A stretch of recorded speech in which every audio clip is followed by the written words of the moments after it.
This is the Drummer Mindset Podcast. I'm Joel Pereira. This week, I released my episode with Austn Haynes. Austin's a poet and producer from Asheville, North Carolina.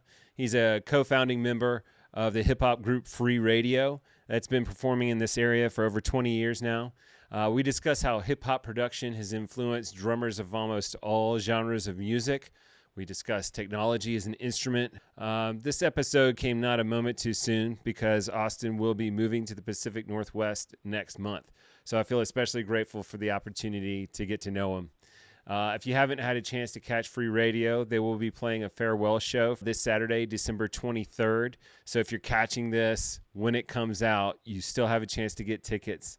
They'll be playing at the Orange Peel, hosted by Hillary Begley, with performances by Free Radio with DJ Atreyu, Magenta Sunshine, and Hovey and Holiday. Don't forget to comment, like, subscribe, and follow, and enjoy.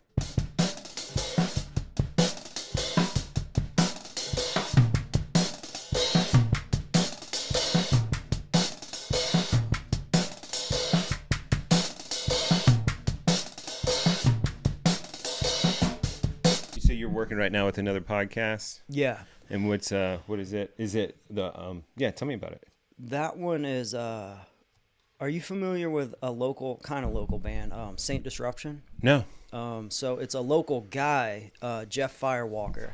Okay. And then he collaborates with the pianist John Medeski. Okay. And they have a group together called Saint Disruption. Okay. Yeah. I've heard, obviously I know John Medeski. Yeah. But, and then Firewalker sounds real familiar. Like I should know. Yeah. Should know what he's what's an up awesome with guy, local dude, also a drummer, percussionist. And he's a healer too. Like that's like his thing. So they kind of met like in Peru on like a plant medicine mission, him and John Medeski. And they've collaborated on music. Anyway, they have a podcast together where they pair poets with like bigger name musicians. Oh, okay. So we've been working with like Vernon Reid from Living Color, yeah, and Otil Burbridge from The Dead, and the Allman Brothers, and DJ Logic, and like a bunch of bigger artists. I saw them perform Yeah. at the Salvage Station Exactly. this past winter, right? Yep. Was it a year ago almost? That's amazing. Yeah. And Jeff Sipe was on there too. Jeff Sipe, yep. But Firewalker was not there. But now He was. He opened up. He opened up. His group opened up. They were all poetry. Right. So, okay. Yeah, really cool. Like he was playing, what's those box drums called? Like cajon? You sit on it? A cajon, yeah. Jeff was playing a cajon, and then they had like a Spanish guitar, and Jake Wolf on bass.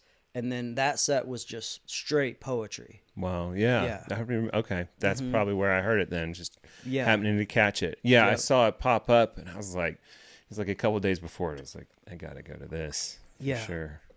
Yeah. Yeah, I got to come up and do a song with them, Nice. with John Medeski and them too. Yeah. Yeah. Does he have a place around here? No, but they just do it remotely. Yes, and John will come to town for certain things. Gotcha. Yeah. Gotcha. Cool.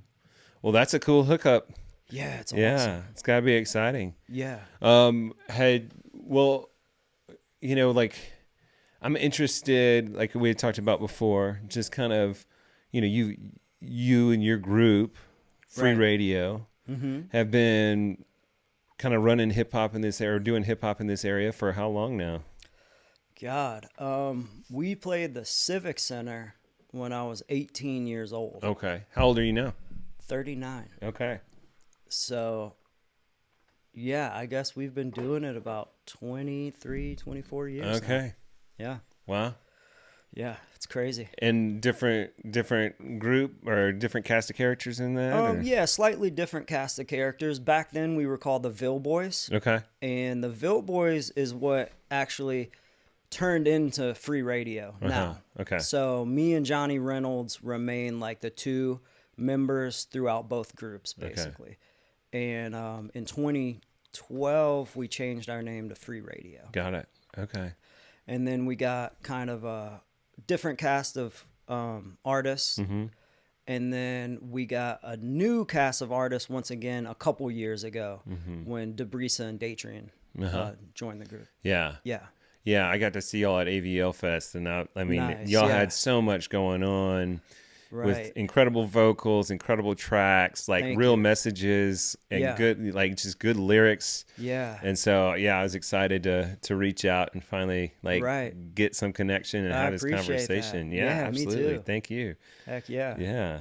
Yeah, man, that show was so much fun. That was actually our last show that we've done. But yeah, man, like I want to do more. They're just so much fun working with those guys.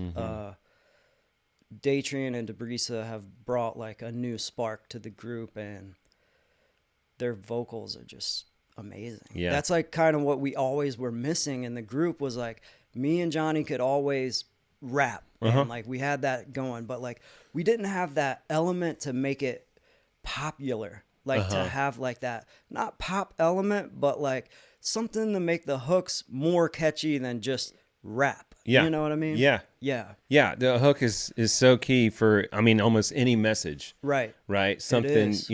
clearly. Yeah. Yeah. But yeah, I imagine it can be tricky depending on what you're trying to do with your group, if in hip hop or whatever. Like, yeah, it's it seems like a balance. for sure. Yeah. I think that balance, for us at least, was like kind of necessary. We needed it. We didn't even know we needed it for years, but we figured it out. Tell me more about that process. How'd you figure it out? Okay, so like we had been working with Datrian on and off for years. Like, we would reach out to each other and try to get in the studio and stuff, and we would do things together over the years. But like in the beginning, it was all experimental. Like he would come over, lay down some vocals over a beat, and then maybe nothing would even get done with it. You know what I mean? For years, it would be like that. And then as he started kind of like getting more and more professional in his own work, we started collaborating more, and then it was clicking more, basically. Like both of us, we had like figured it out over the years on our own. Right. And then when we came together, we had some pretty cool stuff, and we made a few songs with just Datrian, and he can harmonize with himself on the track, no problem. Right. So we had this one show coming up, and we needed somebody to harmonize with him live.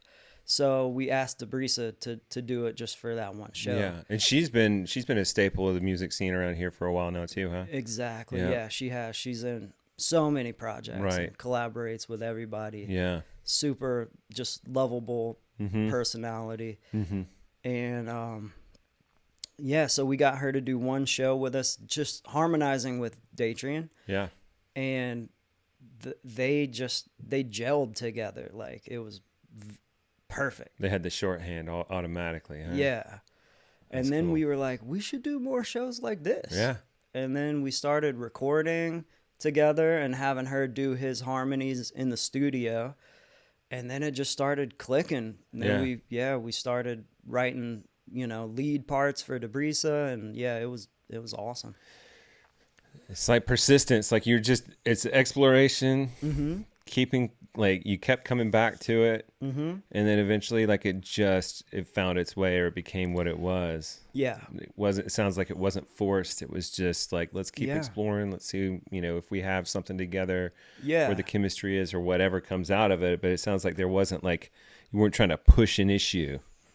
Yeah, exactly. I mean, even if maybe at the time, maybe it might have felt like that. Like at the time we might have wanted it to be more than it was, but we kind of just let it be also what it was. Right. Yeah. Yeah. It's that balance too. Cause otherwise, like, obviously you want something to happen. You keep calling each other, you keep figuring it out, you keep trying, but Yeah, exactly. So it's like that persistence plus kind of letting it be kind of a situation to really let it grow, I guess. Huh? Yeah. Nice. Nice. What was it like? So, man, you've been like, what was the hip hop scene like in this area when you first started? When we first started, there wasn't very much. There was 2 groups that I remember that were like awesome.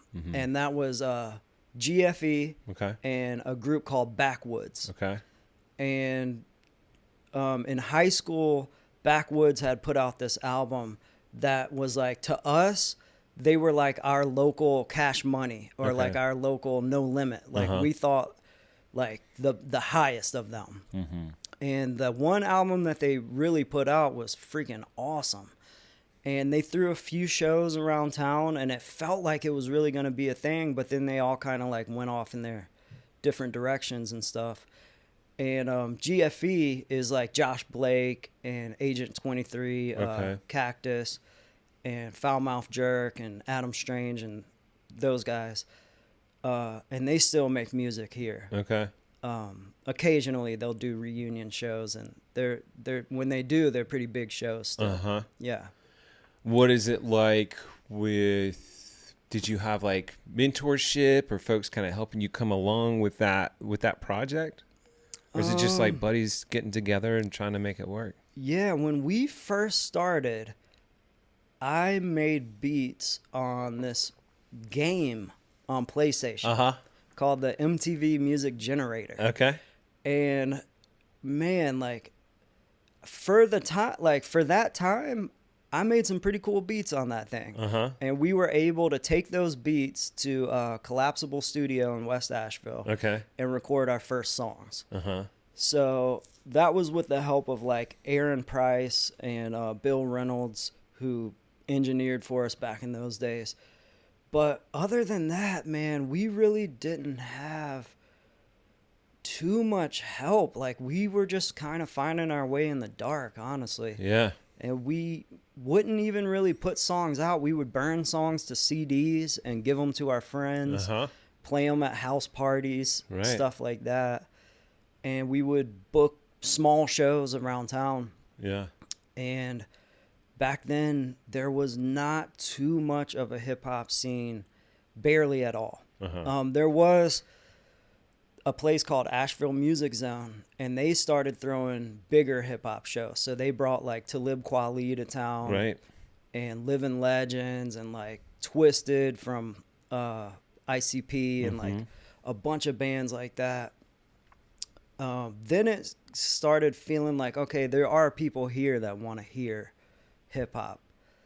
But it was just weird. Asheville was just a different, it wasn't a booming, like, small tourist mecca yet. You know what I mean? Like, so it was just a small city with, like, small pockets of people that wanted to hear hip-hop. But now it's crazy. Like, I remember when Asheville had its first nights where there was, like, 2 hip-hop shows in Asheville at the same time. You had to like choose. Yeah. It was like a dilemma. That was a first. I was like, whoa. Like we had a show one night and Wiz Khalifa was playing at the Orange Pill the same night. Okay. And we were like, whoa, like 2 hip hop shows in Asheville. Like that was something rare back then. It seemed special. But now I would guess that type of thing probably happens pretty frequently. Yeah. Yeah. Yeah. Because there's so much music here. Just of all kinds. Yeah. Go back to the PlayStation game where you started making your beats. Had you played any other traditional instruments before? None, really. And I still can't play a traditional instrument. Like I love, messing around on the drum set and like, playing little things on the keys and stuff, but I can't. I wouldn't be able to duplicate it. Like if I played something cool, like I wouldn't be able to like play that live. Yet. I mean, like, Is that something you work on? No. When you say yet? Okay. No, not really. It's just something like I say yet because I actually know I could do it, but I haven't allowed myself to do it. You know what I mean? If that makes sense. I totally get it. Yeah. Yeah, I'm the same way right now with that bass. Like I went hard and heavy when I first got it, and then it was so clear, like on the drums, because I've been playing those for so long. Like I'm trying to like regain some chops and get all that squared away. Right. When that's squared away, I don't know. Right? Never. Yeah. Never. Yeah, like, probably never. I've talked to like a number of people that have been doing this lifelong, incredible drummers, but there's always something more to know. Oh yeah. And I'm sure, like in your case too, like the technology doesn't stop. It doesn't, and that can get overwhelming. Yeah. But I try not to let me, I keep my setup minimal, and that helps. Yeah. Yeah. I've always appreciated hip hop as long as I can remember. I never really knew what went into it. And there was some resistance I would still have too. Like, so I loved some electronic music, but not all. Yeah. Right. So but Outkast and Wu-Tang were probably like my biggest. Yeah. Like those were the things. Oh, and De La Soul. Yeah. Like definitely. just on rotation for me, and Right. Tribe and all that. But then also like Bjork as far as more electronic kind of driven music. Yeah. Yeah. Love that stuff. And also I was conflicted because I was like, but it's not real, quote unquote. You know what I mean? Right. And so I was like, well, I mean, you got to play your instruments. And then it wasn't until later that I realized they're instruments. They are, but it's a different perspective. Definitely. So there's this one really cool documentary called Patch CV that I watched on Amazon recently.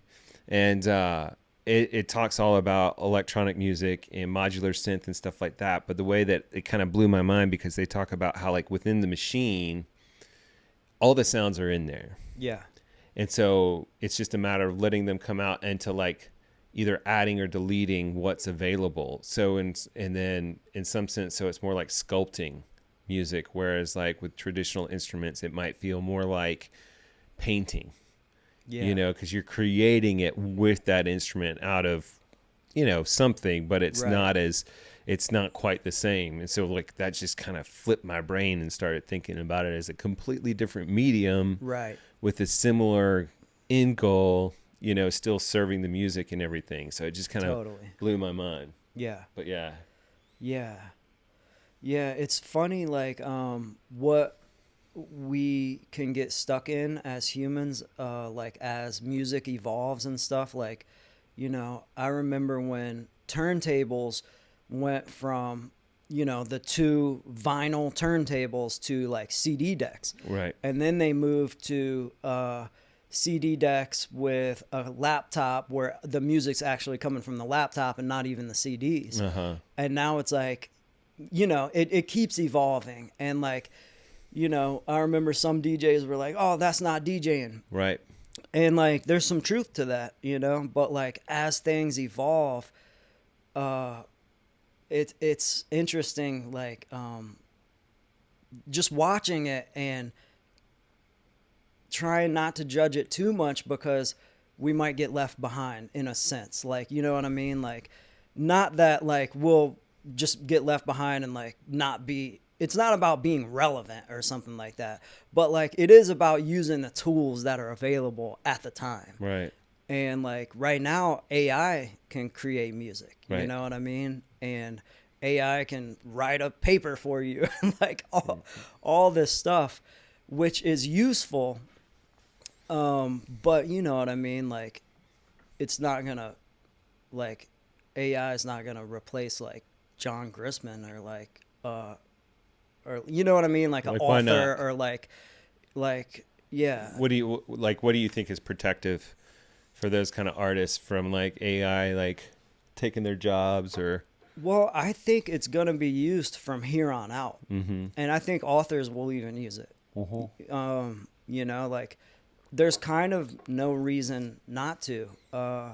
But the way that you would use it would just be as a tool, you know what I mean, to get ideas essentially. And not, you obviously wouldn't publish something that came from AI as your own necessarily.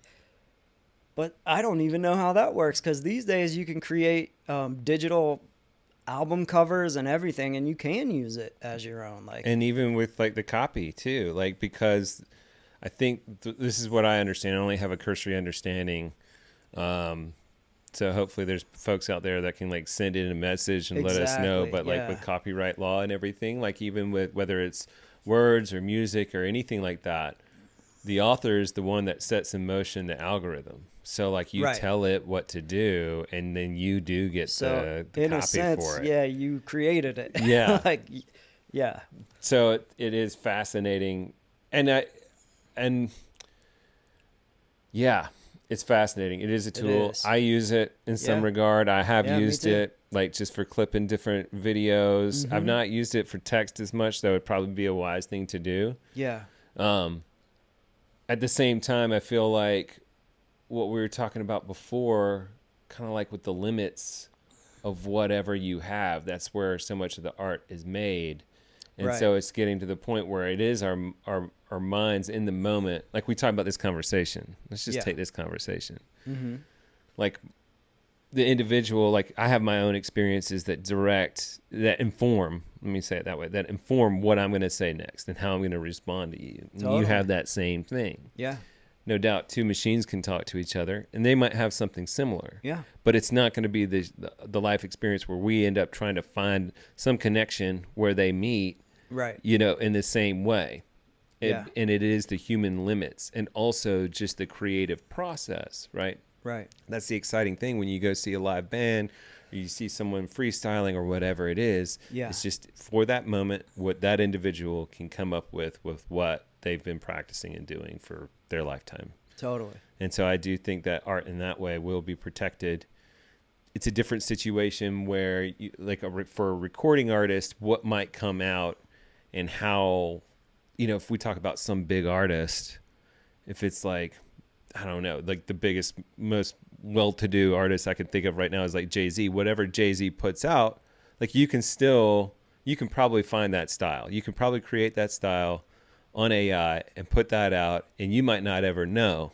Yeah. But in some sense, and maybe I'm kind of Pollyanna about it, but it's like that's not going to take away from the stage experience, from a live experience, you know? Oh, yeah, exactly. Like, you know, you're there, you're present with it. Right. So in some sense, maybe it is going to help push things more in that direction. Yeah. I don't know. Yeah, only time will tell. Yeah. Yeah. That's my hope, I guess. Yeah, I think you're right. Yeah. Yeah. So you've been doing this for a long time then? Like free radio, like different iterations has been going for, you said 20 plus years. Yeah. You've seen the town kind of change in as far as its acceptance or just the demand for it and everything, but you've kept at it. Like what's been kind of the driving force for you to keep creating? Just honestly, small sparks of inspiration. That's really all it is like, and it's not all the time, you know what I mean? But like, I've kind of learned over the years to go with it whenever it strikes, you know? And I'm honestly learning that more and more every day to like not let inspiration pass whenever I get it. If it's just the smallest little thing, like make a note of it. But yeah, that is essentially it. It's like just that creative spark that I know needs to be fed, and like I gotta trust it and go with it whenever I have it. You know, so feeding it's just like in some ways is a matter of just being open to it when it happens and getting it down. Yeah, trying to remember it in some form or fashion, recording it then and at that point. Yeah. Yep. And it's, you know, it comes in waves. It really does. It's ups and downs. It's like I've definitely gone through probably months and like almost a year at a time sometimes where I don't want to make music, or like I just don't have the drive to do it. That it's kind of rare, but it's happened is all I'm saying. Like in the last 20 years that's happened before, you know. What do you do during those times? What else like occupies your time or your... Man, that's a good question. I mean, you know, honestly, when those times have happened, it's probably been like lower, like almost like more depressed moments in my life. So probably nothing like overly healthy, but also those times are good too. Like in reflection, like in hindsight, those times are good. Right. Because when you're in those darker spots, you know, at some point you're going to want to get out of it. Yeah. And that's where motivation comes back. Yeah. And then cool stuff can be created again. Yeah. Yeah. Yeah. And it also sounds like, you know, you've been involved with other creative endeavors too, though, like the podcasting, you know, in different forms. Yeah. For folks. Yeah. Yeah, I've always, like, I definitely would not call myself like an activist, but I've always just cared about people and animals and our environment and so much that like I've always just wanted to help people, and like the music has kind of turned into that over the years of like just getting a message out of some sort. Like it doesn't have to be overt, like sometimes it might be, but like I just want to help people, and so even if I'm not making music, like I'll be working on a podcast or something that can help people evolve or think differently or come together more, like whatever it is. So you're still like, even in those times where you're not maybe necessarily the source of the creativity, or at least that conduit right then, like you're supporting the creativity in other ways. Yeah. I mean, because first and foremost, I'm a fan of art, music especially. But yeah, so I want to support that no matter what. Yeah, right on. What have you been listening to lately?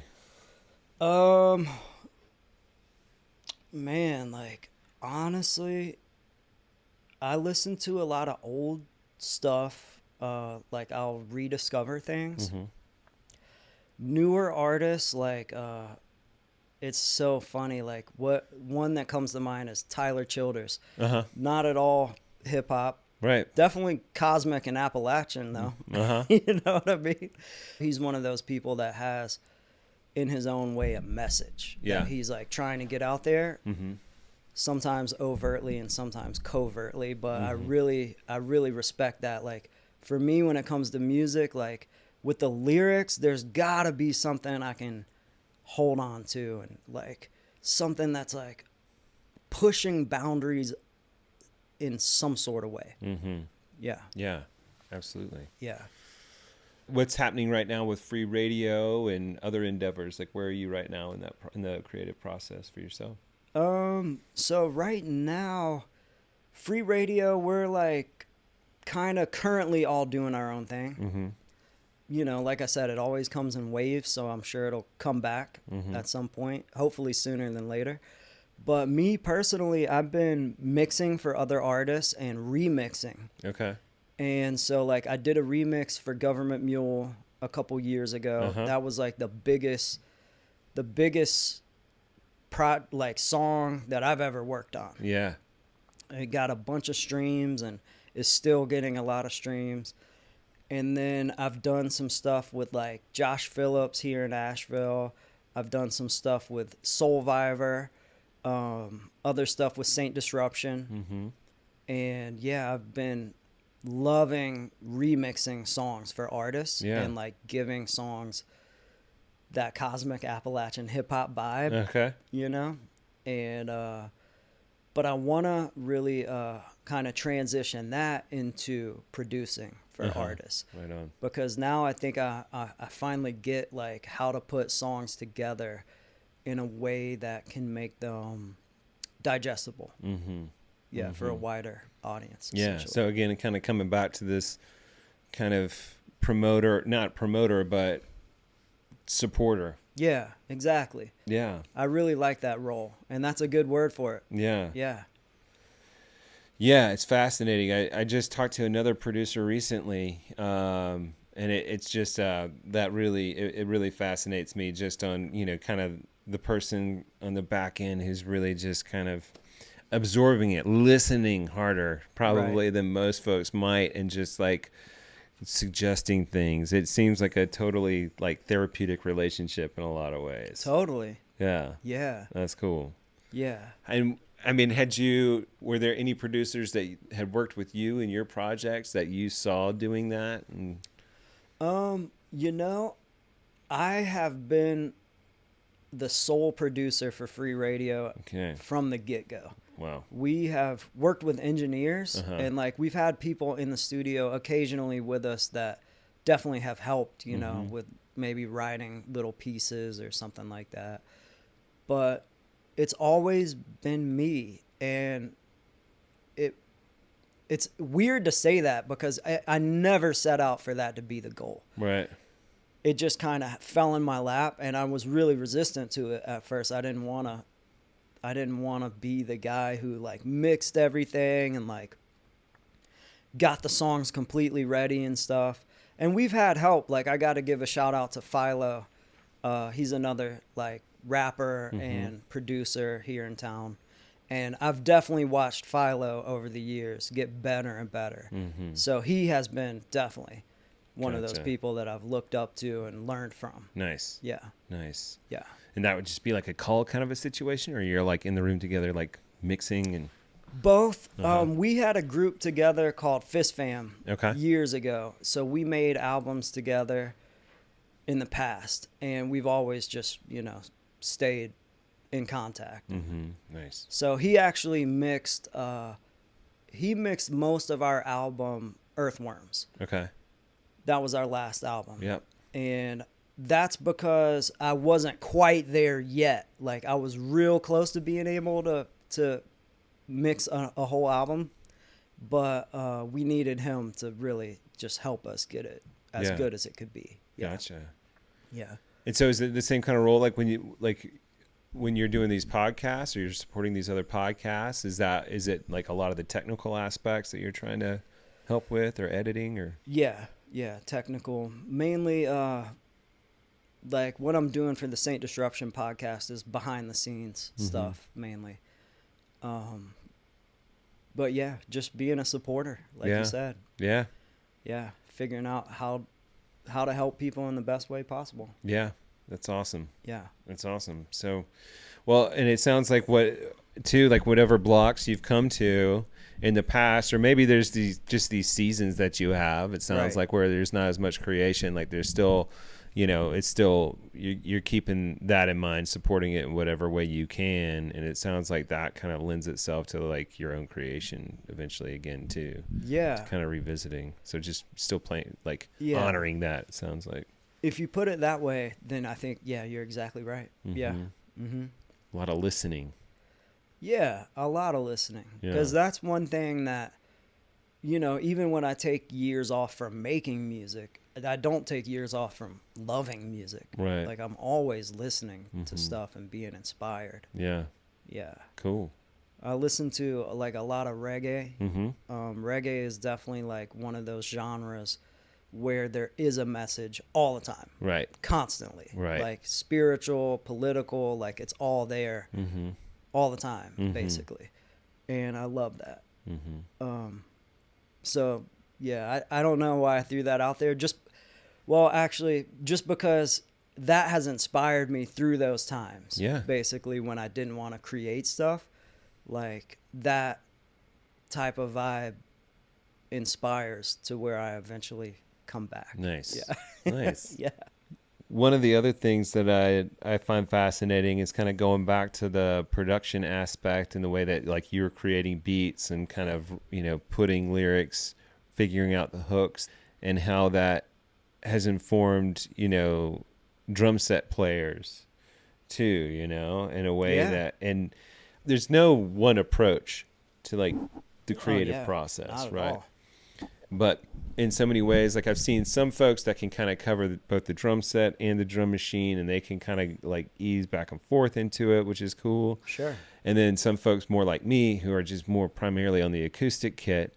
But then folks like you who just, kind of the opposite end of that. Right. That spectrum of things. Yeah. But how in and of itself, those limits can really push and inspire so many other things, right? Like if you're minded toward the drum machine, you're going to do certain things without the limits of your own, technique or whatever. It's the imagination that goes wild. That yet there's still some limits with the machine. Yeah. And and the reverse is true for me. Right. Right. And so, but at the same time, like, there's certain beats that I think only came out of drum machines that we all now play. Really? Yeah, and even just certain elements on the kit. Like you see this bent stack of cymbals. I was actually going to ask you about those. Yeah, it's a clap stack. I thought it was. Yeah. Yeah. So I mean, it kind of gives that feeling of just like the 808. Yeah. You know, I love that. So like that probably would not exist without the machine.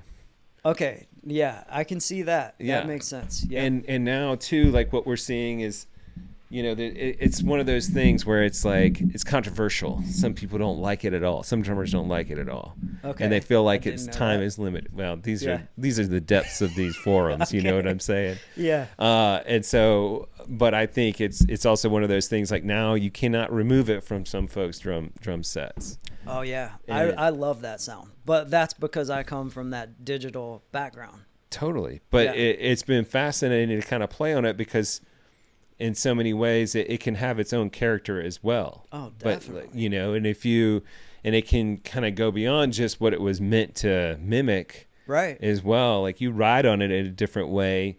You tighten it up. You can do all these different things to it. Yeah, yeah. But it really accents a nice cross stick on the snare or just a snare. It's like having another snare up there, Exactly. you know? And Yeah. so, and you see it more and more now with like more, this is a loaded term, modern jazz, Yeah, okay. right? Like it's a terrible, like we've got to figure out some other way to really like represent the style of music it is. But Yeah. today's jazz is so much more rhythm forward in Yeah. a lot of ways. And it's probably been going that way for the past 50 years. Right. You know, I mean, when fusion came out in the 70s, and then you had folks like Miles Davis putting out like even hip hop records and stuff like that, or a record, Yeah. you know, and those kinds of things. And then Herbie Hancock for sure, like doing a similar thing. Right.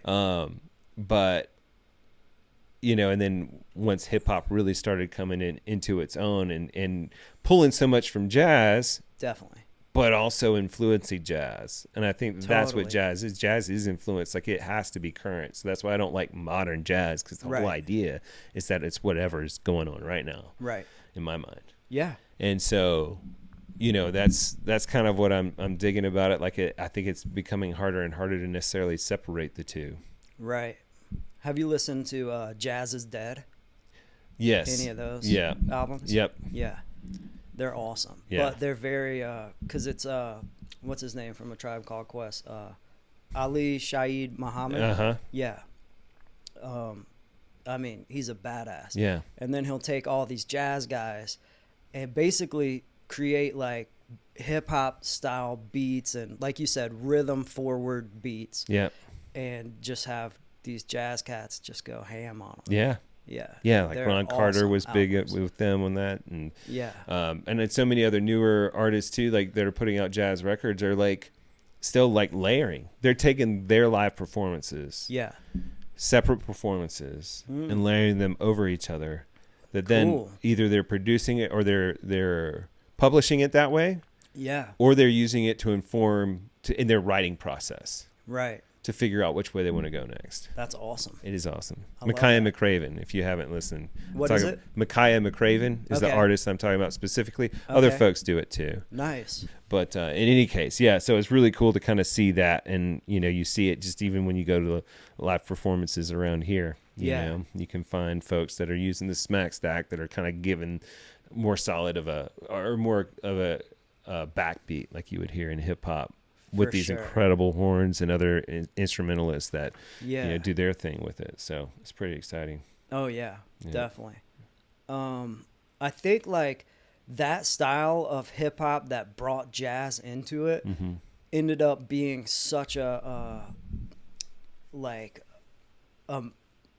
inspiration for me years later. Yeah. Like when it came out, I thought it was really freaking cool. Uh-huh. But like as I get older, I'm like, dang, that was like, it was like you said, it was like the start of that bridging of the two genres. You know what I Right. mean? Like really coming together. There was an album by Us Three. Do you remember Us Three? Yeah. They You're had, like, that's deep. Cantaloupe, I deep think cut. was the name of that song. Yeah. Which was from Herbie Hancock, I think. Yeah. Cantaloupe. Yep. Man, that album, just those beats with the jazz on Mm-hmm. top, so freaking cool. And whoever that rapper was, I think they changed rappers maybe every album, but such a cool project. Yeah. And when I was young, my dad bought Guru's Jazzmatazz on Okay. CD, Uh-huh. which was another one of those where like it was all jazz, hip hop, freaking awesome albums. But then like Diggable Planets, Right. same type of thing. You know, Right. it was like always jazz influenced hip hop.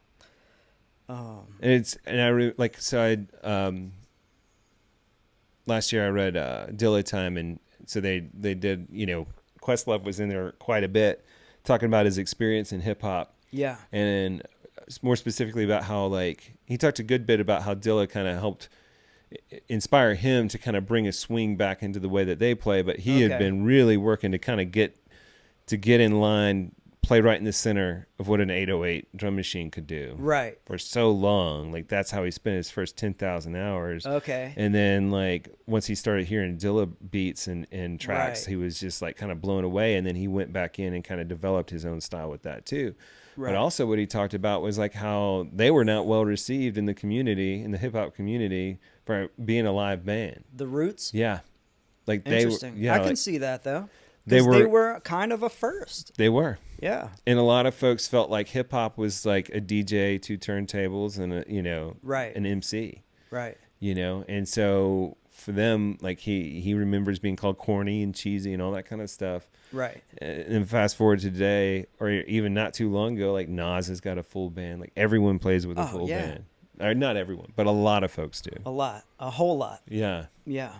So. And I mean, hey, they called Bob Dylan corny and cheesy when he went electric for the first time. Right. And they booed him off stage. Right.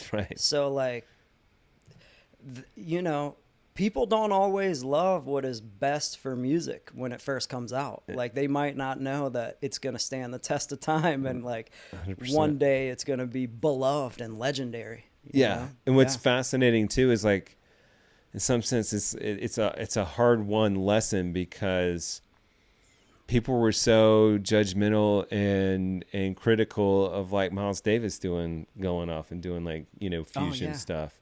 Definitely. And, or, you know, of just fusion in general. And then you have the diehard fusion fans that won't listen to anything new. Yeah. They don't like neo soul. Right. Or like this progressive soul or progressive hip hop or the hip hop / jazz thing that's going on. Yeah. It's like, this isn't jazz, and it's like, wait a second, what are you talking about? Like, right. This was the same argument that you were fighting against like 50 years ago. Yep. It's fascinating. There's and it's a like, lot of that. It's hard, and I understand it. Like, we only have so many software updates or wetware updates for ourselves, you know. Like, it seems to be that way. I wish that wasn't the case. I know. I think that there are people that figure that out some way. Yeah. Some form of way. Like, yeah. I think it is hard. I mean, I definitely had a season of time where I was not up to date with, and I'm still learning so much. Yeah. And there's just so much content and so much music out there. Like, there's no way you can ever know what's going on all the time. But at the same time, in these past few years, it's been just eye-opening. Just the amount of creation that's going on. Oh yeah. When at some point, people sometimes get stuck in their heydays, you know. Yeah. And it's like nothing's good been made since like 94 or whatever, or 78 or whatever, you know, folks might say. Yeah. Yeah. And it's so much of it is like, well, it's an art that keeps evolving. Like, it's a living language, like you know. Definitely. And so I feel like the way to combat that is to just listen. Yeah. Like, I try to not form opinions so quickly. Me too. About what I'm listening to, you know. That is a great characteristic to have in yourself. Yeah. Yeah. And I would say I don't completely own it all the time. But it's what I try to do. I don't think any of us completely own that, but it's good to have that mindset. Yeah. Yeah. Yeah. I think cuz there's always something there. Always. You know. I hear people all the time say like, "Oh, there's no good hip hop anymore," or like, you know, rap sucks nowadays or something. And it's just not the case. Yeah. You have to find it though. Like, you know, if you're into a certain style of hip hop or a certain style of jazz, whatever it is, it's out there. You just got to find it. Right. You know what I mean? It might not be the mainstream, but it's there. People are creating it. Right. Yeah. And also it's the kind of thing too, like maybe it's another cue, like if you're feeling that way, maybe that's your creative brain telling you something too. Yeah. it's like maybe it's time to like if you've got something that if you've got an it's going to idea, scratch that itch, yeah, like you might be fine. You might discover something completely different. that's a good way of looking at it too. A lot of times it's hard to kind of make that switch when you're coming from this like yesteryear kind of like there was a better day, right, to like jumping forward and finding some hope in the future with art or whatever. But yeah, maybe it is a cue. definitely. You know, like just pick up an easel, pick up a paintbrush, pick up the Right. drums, or get a drum machine, or like tell AI to do something, you know, Yeah. like low entry, Yeah, that's low entry. That's easy to start with. right? But like you said, if you tell it to do something, in a way you created it. Right. You know what That's I mean? right. So you can start creating there. Yeah, Mm-hmm. for sure. Well, let's see. So you, producing, Yeah. that's what's next for you. Yeah. Yeah. Mm-hmm. You got any partners in that endeavor? Or is it like, how does that work? Nuts and bolts. I mean, my partners would be whatever artists get pulled into alignment with me. You know, like Yeah. I wanna create with other people, with like-minded people, and with people who want to make something that can, in its own way, change the world. Uh-huh. Even if that's just changing your little fan base or your community or whatever. Like, you know, I want to make something that's meaningful and in some way timeless. Because I think all good music is in its own way timeless. Even if it's like a pop song from the 50s or something, like it became timeless, like now, you know what I mean? Like, Right. like, so yeah, that's what I want to make, is something that'll stand the test of time. Yeah. Yeah. Absolutely. And I find that I'm not like at best, like when I'm really into what I'm playing, it is like there is no time, right? Like there's Yeah. the flow, there's that focus that I don't experience any other time. Right. For me. Channeling almost. Right. And it's Yeah. different. Like I've done other sports and things like that, and people can find it in you know, flow in all different kinds of states, but there's something very specific about doing it with music, Yeah. you know? Yeah. And like when I don't know if that's the cue, like when you feel like you're floating or you feel like you're just kind of in it, Yeah. or you're just observing it, even though your hands are involved, your brain's involved or whatever. Like Right. sometimes I wonder if that's like the cue, like, yeah, maybe you're onto something here. Like maybe this is like, big time. you're kind of like stealing time right now, Yeah. creating something new, a new timestamp right now. Yeah.